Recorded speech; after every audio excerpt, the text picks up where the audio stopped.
Hello students, welcome to my channel. तो आज की इस वीडियो में हम आपके BA second semester ancient history यानी प्राचीन इतिहास का यूनिट नंबर 2 पढ़ने वाले हैं, महाजनपद काल। और फिर महाजनपद काल यानी महाजनपद का जब उदय हुआ, महाजनपद जब बना, तो उसके बाद जो सबसे शक्तिशाली महाजनपद मगध था, तो किस तरह मगध का उत्कर्ष हुआ और उसमें जो भी राजवंश आए जैसे हर्यक वंश, शिशुनाग वंश, नंद वंश, तो उन सभी के बारे में आज की वीडियो में हम पूरा डिटेल में पढ़ने वाले हैं। तो यह वीडियो आपके लिए बहुत हेल्पफुल होगा। तो जिनका ऑब्जेक्टिव टाइप पेपर होता हो या जिनका सब्जेक्टिव होता हो, दोनों के लिए यह लेक्चर बहुत हेल्पफुल होने वाला है, क्योंकि आपके एग्जाम के जितने भी मोस्ट इंपॉर्टेंट पॉइंट होंगे सब आज की वीडियो में आपको क्लियर हो जाएंगे और आप चाहें तो इनको स्क्रीनशॉट कर लीजिए। तो चलिए बिना देर किए हुए शुरू करते हैं और सबसे पहले हम पढ़ते हैं महाजनपद काल को। देखिए महाजनपद, देखिए जब वैदिक काल चल रहा था उसके बाद महाजनपद का उदय हुआ। देखिए महाजनपद का उदय किस तरह हुआ उसको सबसे पहले समझिए। 6ठी शताब्दी बीसी में यानी 6ठी शताब्दी ईसा पूर्व में जहाँ महाजनपद का विकास हुआ। और इसके पहले देखिए वैदिक काल में, उत्तर वैदिक काल में लोहे की खोज हो चुकी थी और लोहे की खोज ने आर्थिक स्थिति को काफ़ी बेटर बनाया। तो जब भी किसी समाज की आर्थिक स्थिति अच्छी होगी तो जाहिर सी बात है कि जब आर्थिक प्रगति होगी तो उस समाज की सामाजिक प्रगति होगी, सामाजिक स्थिति भी अच्छी होगी। तो जब लोहे की खोज उत्तर वैदिक काल में हुई तो उससे आर्थिक स्थिति काफ़ी अच्छी हुई, काफ़ी बेटर हुई, जिससे सामाजिक प्रगति भी हुई। और जब सामाजिक प्रगति और आर्थिक प्रगति होगी तो राजनीतिक स्थिति में भी बदलाव आएगा और राजनीतिक विकास भी होगा। तो इसी का प्रभाव पड़ता है महाजनपद पर। जो पहले कबीला हुआ करता था छोटा सा, उस कबीले ने जन का रूप धारण किया और छोटे से कबीले से थोड़ा उससे बड़ा जन बना। और फिर धीरे धीरे जैसे जैसे स्थिति बेटर होती गई तो जन से थोड़ा और बड़ा बना महाजनपद। तो छोटे से कबीले से उससे बड़ा जन और जन से बड़ा जनपद बना और फिर जनपद से बना महाजनपद, जिसका क्षेत्र सबसे बड़ा होगा। तो इस तरह से महाजनपद का विकास हुआ। और कब हुआ? तो 6ठी शताब्दी ईसा पूर्व में हुआ। अब ये जानते हैं कि महाजनपद की जो जानकारी है वो कहाँ से प्राप्त होती है। तो देखिए जब महाजनपद का विकास हुआ तो उस समय धार्मिक क्रांति का भी दौर था। 2 नए धर्मों का उदय हो रहा था, एक तरफ जैन धर्म और दूसरी तरफ बौद्ध धर्म। तो महाजनपद की जो जानकारी है वो जैन ग्रंथ और बौद्ध ग्रंथों से प्राप्त होती है। तो देखिए जैन ग्रंथ है जिसका नाम है भगवती सूत्र। तो भगवती सूत्र जैन ग्रंथ है जिससे हमें 16 महाजनपदों की जानकारी का पता लगता है। और एक बौद्ध ग्रंथ है अंगुत्तर निकाय। अंगुत्तर निकाय से भी हमें 16 महाजनपदों की जानकारी प्राप्त होती है। तो देखिए जैन धर्म का ग्रंथ भगवती सूत्र, बौद्ध धर्म का ग्रंथ अंगुत्तर निकाय, इन दोनों से ही 16 महाजनपदों की जानकारी प्राप्त होती है और लगभग ये जानकारी एक समान है। तो देखिए जो 16 जनपदों की जानकारी मिलती है तो वो किस राज्य में थे, वर्तमान के किस राज्य में वो महाजनपद थे, तो वो थे मध्य प्रदेश, बिहार, उत्तर प्रदेश और राजस्थान के क्षेत्र में। और उसके अलावा 2 महाजनपद ऐसे थे जो भारत के बाहर थे। तो सभी महाजनपद के बारे में अभी हम पढ़ेंगे कि उनकी वर्तमान में कहाँ है, किस राज्य में है और उनकी तब क्या राजधानी थी। तो देखिए सभी महाजनपदों में जो सबसे शक्तिशाली महाजनपद उभर कर सामने आया वो मगध था। और मगध का जब उत्कर्ष हुआ उसके बारे में अभी हम पढ़ेंगे कि किस तरह से मगध का उत्कर्ष हुआ और इसमें जो राजवंश आए, सबसे पहले हर्यक वंश, उसके बाद शिशुनाग वंश, फिर नंद वंश आए। तो सभी के बारे में एक क्रम में अभी हम पढ़ने वाले हैं। तो देखिए वर्तमान में जो 16 महाजनपद है उनकी स्थिति कहाँ है। मध्य प्रदेश में 1 महाजनपद है, बिहार में 3 महाजनपद है, उत्तर प्रदेश में 8 महाजनपद है और राजस्थान में 1 महाजनपद है और दक्षिण भारत में 1 महाजनपद है। तो ये आपको याद रखना है कि किस राज्य में कितने महाजनपद हैं। तो इस तरह से 14 महाजनपद हमारे इंडिया के अंदर हैं और 2 महाजनपद भारत के बाहर थे। तो आइए अब उन महाजनपदों के बारे में पढ़ते हैं। आइए अब चार्ट के माध्यम से हम उन महाजनपदों के नाम देखते हैं और उन महाजनपदों की राजधानी देखेंगे और वर्तमान में भारत के किस राज्य में वो महाजनपद हैं उनके बारे में जानते हैं। तो इस चार्ट को आप चाहें तो स्क्रीनशॉट कर लीजिए। इसके माध्यम से आप उन 16 महाजनपदों के नाम, उनकी राजधानी और वर्तमान में उनकी स्थिति अच्छे से याद रख पाएंगे। सबसे पहले काशी को देखेंगे। देखिए, काशी जिसकी राजधानी थी वाराणसी और वर्तमान में ये उत्तर प्रदेश राज्य में है। दूसरा महाजनपद है कौशल जिसकी राजधानी थी श्रावस्ती और वर्तमान में ये फैजाबाद में है। देखिए, तीसरा महाजनपद है अंग, इसकी राजधानी थी चंपा और वर्तमान में ये भागलपुर में है। यानी वर्तमान का क्षेत्र आपको याद रखना है कि वो उस टाइम किस राज्य में था। तो वर्तमान के इन्हीं राज्यों में था। अब देखिए, चौथा है मगध जो सबसे शक्तिशाली महाजनपद उभर कर सामने आता है जिसकी राजधानी थी गिरिवर्ज। ये पटना से गया के क्षेत्र में फैला हुआ है। पांचवा है वज्जी जिसकी राजधानी थी मिथिला या वैशाली। देखिए, वैशाली और मुजफ्फरपुर के आसपास के क्षेत्रों में ये फैला हुआ था। उसके बाद है मल्ल महाजनपद जिसकी राजधानी थी कुशीनगर। वर्तमान में ये देवरिया में है, देवरिया में फैला हुआ है और ये वह स्थान है जहाँ पर गौतम बुद्ध का महान परिनिर्वाण हुआ, यानी कि गौतम बुद्ध की जहाँ पर मृत्यु हुई थी। सातवां महाजनपद है चेदी जिसकी राजधानी थी सुक्तिमती जो वर्तमान में उत्तर प्रदेश राज्य में है। आठवां महाजनपद है वत्स जिसकी राजधानी थी कौशाम्बी जो वर्तमान के प्रयागराज में है। उसके बाद देखिए, अगला है कुरु महाजनपद जिसकी राजधानी थी इंद्रप्रस्थ जो वर्तमान में दिल्ली में। यानी कि आपको ये याद रखना है कि वर्तमान में ये जो क्षेत्र है दिल्ली में आता है। तो जितने भी यहाँ पे आप महाजनपद देख रहे हैं तो वर्तमान के इन्हीं सभी राज्यों में वो क्षेत्र आता है। उसके बाद देखिए, 10वां महाजनपद है पांचाल जिसकी राजधानी थी अहिच्छत्र जो वर्तमान के उत्तर प्रदेश राज्य में है। उसके बाद देखिए, मत्स्य जिसकी राजधानी थी विराटनगर और ये राजस्थान में, यानी ये जो मत्स्य महाजनपद है वो राजस्थान में था। उसके बाद देखिए, 12 है सूरसेन जो मथुरा जिसकी राजधानी थी और ये भी उत्तर प्रदेश के क्षेत्र में है। उसके बाद है अशमक जिसकी राजधानी पैठन या पोतन थी जो आंध्र प्रदेश में फैला हुआ है। यानी ये वर्तमान के आंध्र प्रदेश के क्षेत्र में आता है। ये साउथ इंडिया में आपको याद रखना है। उसके बाद है अवंती। देखिए, अवंती भी एक अच्छा महाजनपद था, मतलब शक्तिशाली, जिसकी राजधानी देखिए जो नॉर्थ अवंती थी उसकी राजधानी उज्जैनी थी और साउथ अवंती की राजधानी थी महिष्मती जो मध्य प्रदेश राज्य में था। उसके बाद है गांधार जिसकी राजधानी थी तक्षशिला जो भारत के बाहर के क्षेत्र में था, यानी भारत की सीमा के बाहर के क्षेत्र में ये महाजनपद था। 16वां है कंबोज जिसकी राजधानी थी राजपुर, ये भी भारत के बाहर के क्षेत्र में था। तो ये 16 महाजनपद आप इसको इस तरह से चार्ट के माध्यम से याद रखिएगा तो आपको आसानी से याद रहेगा।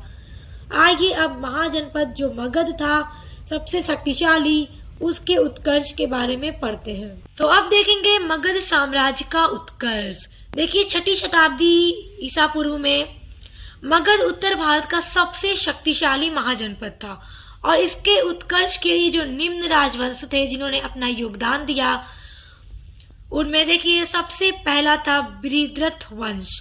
देखिए, मगध पर शासन करने वाला बृहद्रथ वंश सबसे पहला राजवंश था और इस वंश का जो संस्थापक था, यानी बृहद्रथ वंश की जिसने नींव डाली, जिसने इस वंश की स्थापना की, उसका नाम था बृहद्रथ तथा रिपुंजय बृहद्रथ वंश का अंतिम शासक था। तो देखिए, बृहद्रथ वंश का संस्थापक आपको याद रखने में आसानी है कि बृहद्रथ ही इसका संस्थापक था और अपने ही नाम पर इसने अपने वंश का नाम रखा। और इस वंश का जो अंतिम शासक था, आपको याद रखना है, ऑब्जेक्टिव्स में जरूर पूछता है इस तरह से प्रश्न, प्रथम और अंतिम जरूर पूछ देता है। तो अंतिम था रिपुंजय। और देखिए, फिर इसके बाद बिंबिसार ने हर्यक वंश की स्थापना 544 ईसा पूर्व में की थी। तो आपको इतना याद रखना है कि मगध पर जो सबसे पहला राजवंश था वो बृहद्रथ वंश था, लेकिन हर्यक वंश जिसकी स्थापना की बिंबिसार ने, ये मगध साम्राज्य का पहला और सबसे शक्तिशाली और महत्वपूर्ण राजवंश था। तो इसलिए आपको ये और अच्छे से याद रखना है, क्योंकि प्रश्न पूछ देगा कि मगध साम्राज्य का सबसे महत्वपूर्ण और शक्तिशाली राजवंश कौन था, तो हर्यक वंश था, जिसकी स्थापना बिंबिसार ने की थी 544 ईसा पूर्व में। और हर्यक वंश 544 ईसा पूर्व से लेकर 412 ईसा पूर्व तक चला था।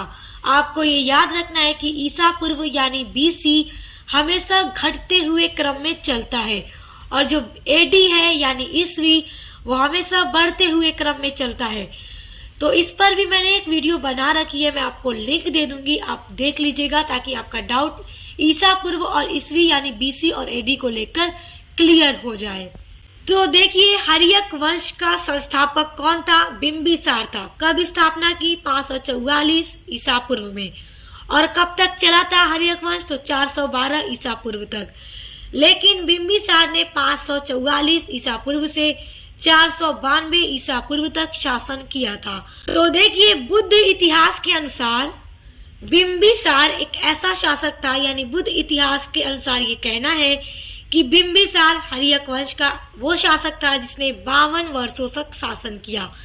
544 में शुरुआत की इसने अपने हर्यक वंश की, और 544 ईसा पूर्व से लेकर 492 ईसा पूर्व तक इसने शासन किया। एक एक पॉइंट जो मैं आपको बताऊंगी सभी शासकों के बारे में, सभी वंशों के बारे में, वहीं से आपके एग्जाम में प्रश्न आएगा। जिनका सब्जेक्टिव आएगा तो पूरा ही स्क्रीनशॉट कर ले, पूरा आपको एक्सप्लेन करना होगा। और जिनका ऑब्जेक्टिव पेपर होगा तो उनके लिए तो आप पूरा ये पढ़ना है, क्योंकि कुछ भी पूछ देगा कि पहला शासक कौन था, कब से कब शासक किया, कब इसने अपने वंश की स्थापना की, तो सारी चीजें आपको पढ़ना है। कितने बेटे का क्या नाम था, बीवी कितनी थी, ये सारी चीजें आपको अच्छे से पता होना चाहिए। तो देखिए, बिंबिसार जो था वो मगध साम्राज्य में अपने हर्यक वंश का एक बहुत ही योग्य, पराक्रमी और महान शासक था, बहुत ही महान था, और एक कुशल प्रशासक एवं महान विजेता के सभी गुण उसमें विद्यमान थे। यानी ये बहुत महान था, बहुत तेजी से इसने अपने वंश को फैलाया, बहुत तेजी से अपने क्षेत्रों को फैलाया, और एक बहुत अच्छा कुशल प्रशासक भी था। अगला बिंदु है, बिंबिसार ने अंग राज्य पर विजय प्राप्त की। अब आप कंफ्यूज मत होइएगा, अंग क्या है, अभी पीछे पढ़ रखा है। अंग एक महाजनपद था, उन 16 महाजनपदों में अंग भी एक महाजनपद था। तो बिंबिसार ने अंग महाजनपद पर विजय प्राप्त की, उसको जीत लिया, उस पर अपना अधिकार जमा लिया, तथा कोसल, लिच्छवी व मद्र देश के साथ वैवाहिक संबंध स्थापित कर उसने अपनी शक्ति को भी मजबूत बना लिया। वैवाहिक संबंध किन देशों से? मद्र, लिच्छवी, कोसल। वैवाहिक संबंध से याद रखना है कि उन स्थानों की जो राजकुमारी रही होंगी, जो भी रही होंगी, उनसे शादी की और वहां से अपना वैवाहिक संबंध स्थापित किया और अपनी शक्ति को और भी मजबूत बना लिया।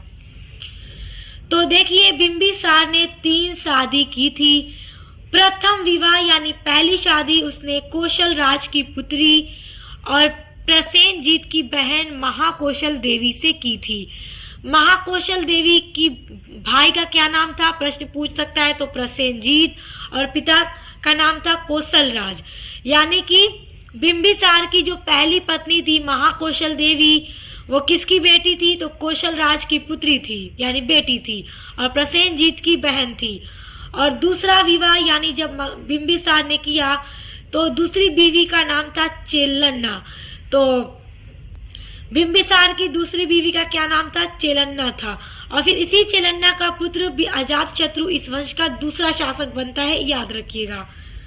और बिंबिसार ने जो तीसरा विवाह किया खेमा से किया, जो मद्र की राजकुमारी थी, यानी मद्र देश की राजकुमारी थी खेमा, जिसका नाम था, यानी राजकुमारी का नाम खेमा था, बिंबिसार की तीसरी पत्नी थी। तो इस राज्य की आरंभिक राजधानी जो थी, यानी मगध की जो आरंभिक पुरानी राजधानी थी वो गिरिवर्ज थी। बाद में बिंबिसार ने राजगिरी को अपनी राजधानी बना लिया था। तो प्रश्न पूछ दे कि बिंबिसार की नई राजधानी क्या थी? बिंबिसार की यानी कि मगध की नई राजधानी क्या थी? तो राजगिरी थी। पुरानी पूछ दे तो गिरिवर्ज याद रखिएगा। और देखिए वो पहला राजा था जिसके पास अस्थाई सेना भी थी। अब हम पढ़ेंगे अजातशत्रु के बारे में। अजातशत्रु बिंबिसार का पुत्र था और बिंबिसार की जो दूसरी पत्नी चेलन्ना थी उसका पुत्र था। तो अजातशत्रु जो था वो हर्यक वंश का दूसरा महान शासक था और यह बिंबिसार और चेलन्ना का पुत्र था। देखिए अजातशत्रु गद्दी पर बैठने के लिए अपने पिता बिंबिसार को मार देता है। अजातशत्रु अपने पिता बिंबिसार की हत्या करके 492 ईसा पूर्व में गद्दी पर बैठता है।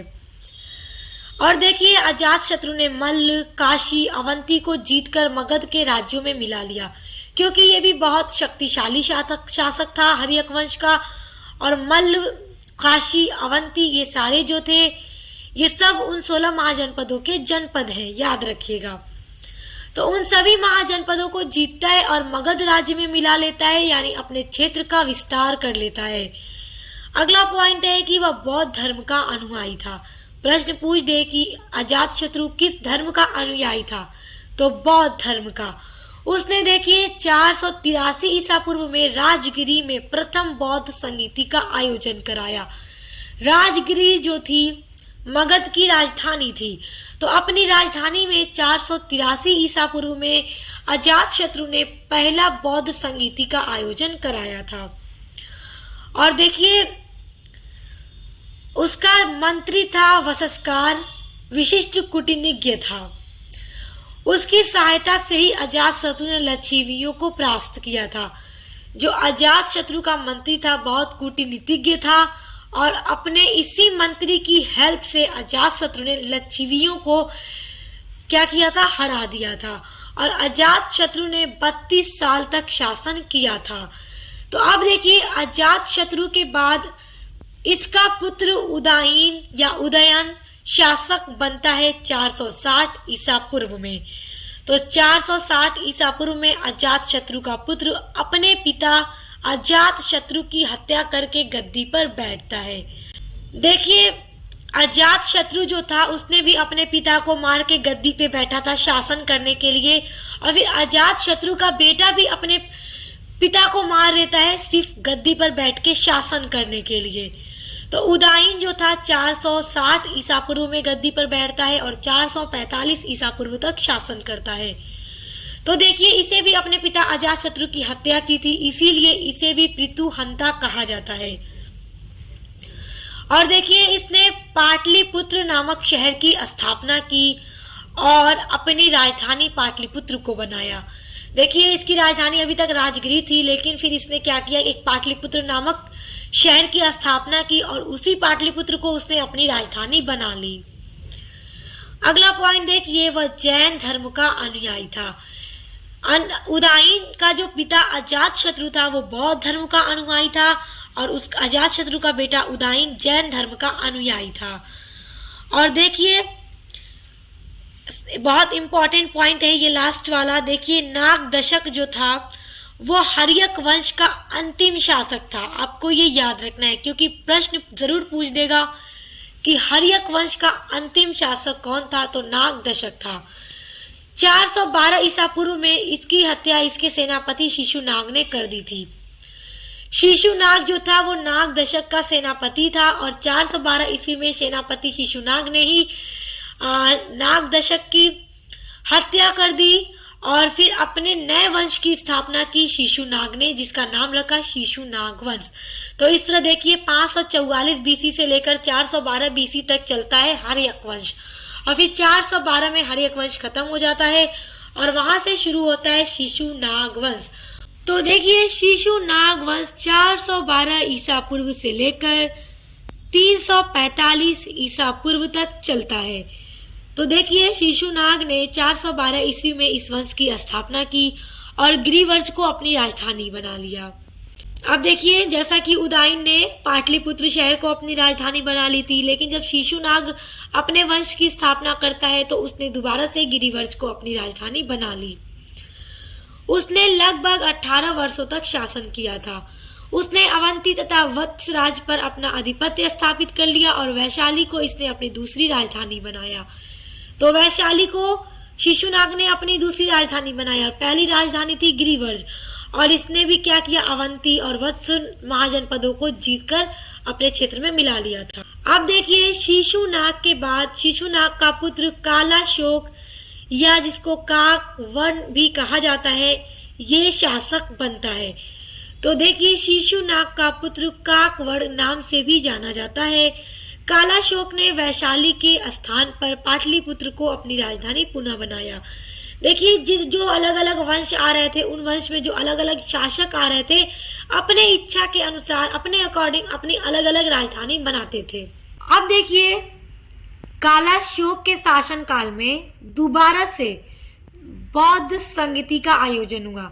द्वितीय बौद्ध संगीति का आयोजन किस समय हुआ, तो कालाशोक के समय में शिशुनाग वंश में हुआ। और प्रथम बौद्ध संगीति का आयोजन कब हुआ था, तो अजात शत्रु के समय में हुआ था। अजात शत्रु की राजधानी राजगिरी में 483 ईसा पूर्व में। तो देखिए शिशुनाग वंश का अंतिम शासक जो था वो था नंदी वर्णम। तो याद रखना है आपको, नंदी वर्णम जो था शिशुनाग वंश का आखिरी शासक था। इसने शासन किया जिसकी हत्या महापद्मनंद ने कर दी।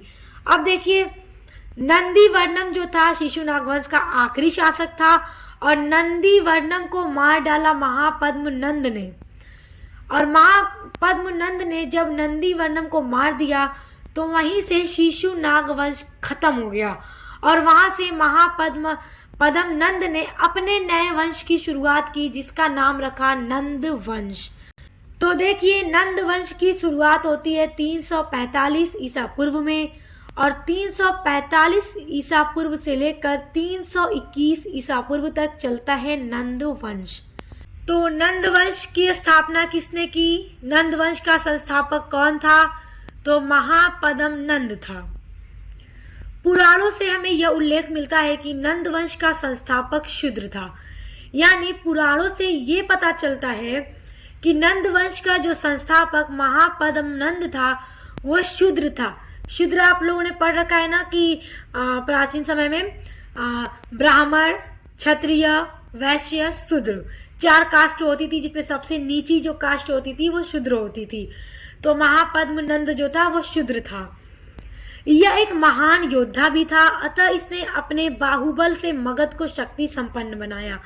देखिए ये भी इतना ताकतवर था, इतना महान योद्धा था कि इसने भी अपने वंश में अपने मगध साम्राज्य को बहुत शक्तिशाली बनाया। इसीलिए जो मगध था वो 16 महाजनपदों में सबसे ताकतवर महाजनपद था, क्योंकि इसमें जितने भी वंश आए थे सभी ने इसकी शक्ति को बहुत तेजी से बढ़ाया था। और देखिए पहली बार कलिंग को जीतकर इसने मगध में मिलाया। देखिए कलिंग को इसने जीता, वो भी पहली बार, और इसको भी मगध में मिला लिया था। इसका उल्लेख कलिंग शासक खारवेल के हाथी गुफा अभिलेख में है। देखिए कलिंग का शासक खारवेल के हाथी गुफा में इस बात का उल्लेख है कि कलिंग को जीतकर महापद्मनंद ने मगध में मिला लिया था। और देखिए घनानंद जो था नंद वंश का अंतिम शासक था। तो नंद वंश का प्रथम शासक या संस्थापक कौन था, तो महापद्मनंद था। और नंद वंश का अंतिम शासक घनानंद था। यह बड़ा अन्यायी और लोभी शासक था। देखिए ये बड़ा अन्यायी था, अन्याय करता था, ये अच्छा शासक नहीं था और बड़ा लोभी शासक था, अच्छा शासक नहीं था। और ये बहुत लालची शासक था। तो चंद्रगुप्त मौर्य जो थे चाणक्य की सहायता से, चाणक्य आपको याद रखना है, ये चंद्रगुप्त के काल में आप पढ़ेंगे इनको आगे। तो देखिए चंद्रगुप्त मौर्य के काल में चाणक्य थे और अर्थशास्त्र के लेखक हैं चाणक्य, जिनको कौटिल्य या विष्णुगुप्त के नाम से भी जाना जाता है। तो चंद्रगुप्त मौर्य जो थे वो चाणक्य की सहायता से घनानंद को मार डालते हैं और नंद वंश के सूर्य को हमेशा के लिए डुबा देते हैं। आप देख रहे होंगे कि जो भी अलग अलग वंश आ रहे थे तो किसी न किसी का अंत करके ही आ रहे थे, अंतिम शासक की हत्या करके उनके वंश के सूर्य को डुबा देते थे और फिर अपने वंश की शुरुआत करते थे। तो जो घनानंद था, नंद वंश का अंतिम शासक, बड़ा अन्यायी, लोभी, लालची शासक था। तो चंद्रगुप्त मौर्य ने चाणक्य या कौटिल्य, चाणक्य क्या ही दूसरा नाम है कौटिल्य, तो दोनों मिलकर क्या करते हैं, घनानंद को मार डालते हैं और नंद वंश को हमेशा के लिए खत्म कर देते हैं।